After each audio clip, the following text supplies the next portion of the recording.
전국 대부분 지역에서 폭염이 기승을 부리고 있습니다. 어제 서울은 낮 최고 기온이 33도까지 오르면서 올해 첫 폭염주의보가 내려졌습니다. 경북 경산 지역은 37도까지 치솟았습니다. 오늘도 무더운 날씨가 계속되겠지만 오후부터는 제주도를 시작으로 비가 내리겠습니다. 제주도에서는 때이른 장마가 시작됩니다.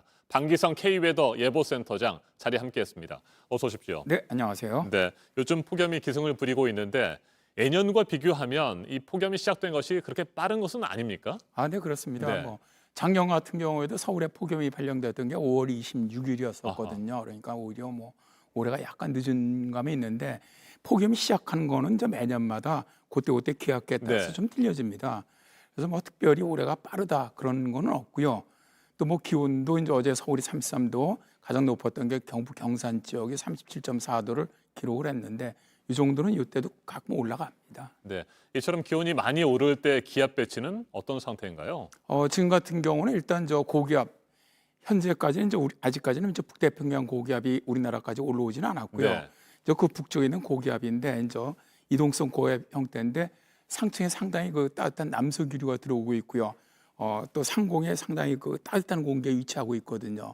그리고 최근에 좀 맑았기 때문에 일사량이 굉장히 강하고 그러면서 기온이 올라가는 그런 형태죠. 네, 폭염이 시작된 것은 지난해보다 조금 늦긴 합니다만 지난해보다는 훨씬 더울 거라는 예보가 이미 나왔잖아요. 어떻게 예상할 수 있겠습니까, 올여름? 일단 올해 기상청 예측에서도 그렇고 네. 저희 예측에서도 그렇고 역대급 더위가 될 것은 맞다. 근데 이제 2018년이 가장 더웠지 않습니까?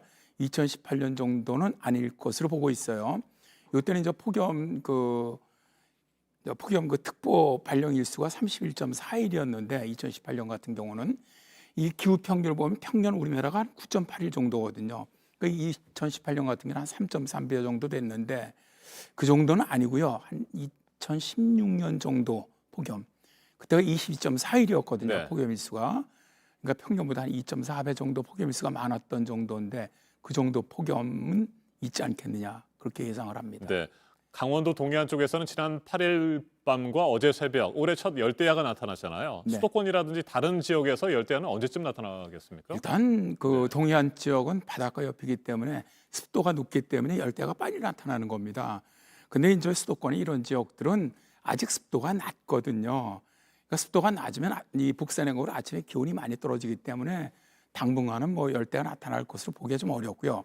일단 장마가 시작되면 습도가 좀 올라가고 특히 이제 7월 말에 장마가 끝나고 북태평양 고기압이 본격적으로 올라오기 시작하면은 그때부터는 거의 열대야가 많이 발생할 것으로 그렇게 예상을 합니다. 네, 올해부터 폭염특보 발령 기준이 바뀌었잖아요. 네네. 그래서 최고 기온이 아니라 체감 온도로 바뀐 상황인데 이건 네. 어떤 차이가 있는 겁니까?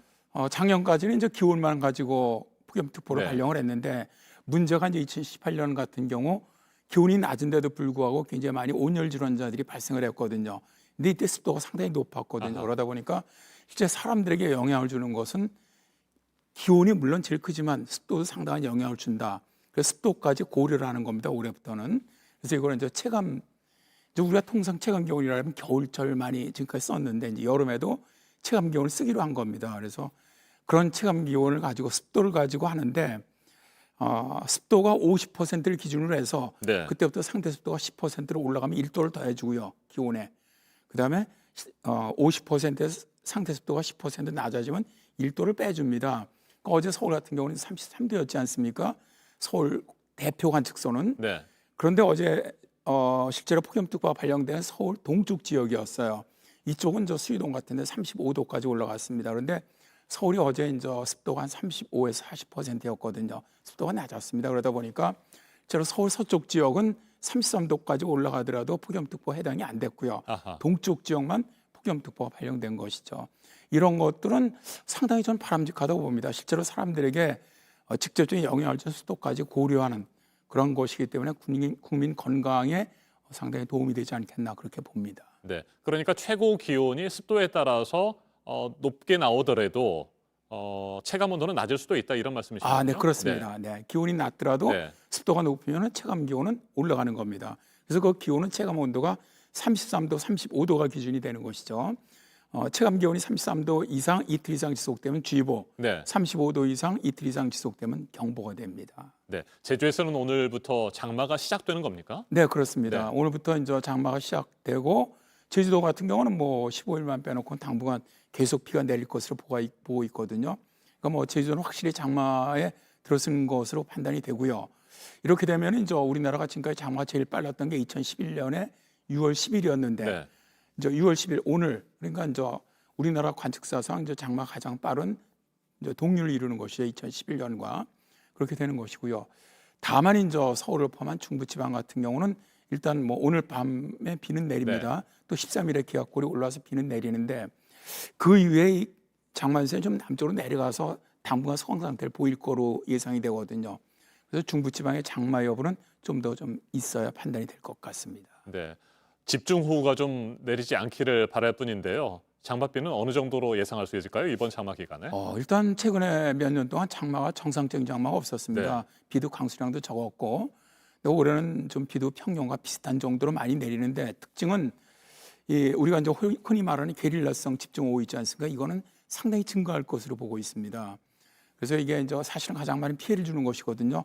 아주 좁은 지역에 짧은 시간에 많은 비를 내리는 형태인데 이게 이제 실제로 보면 이제 아열대성 그런 그 강수 패턴이 되는 거거든요. 네.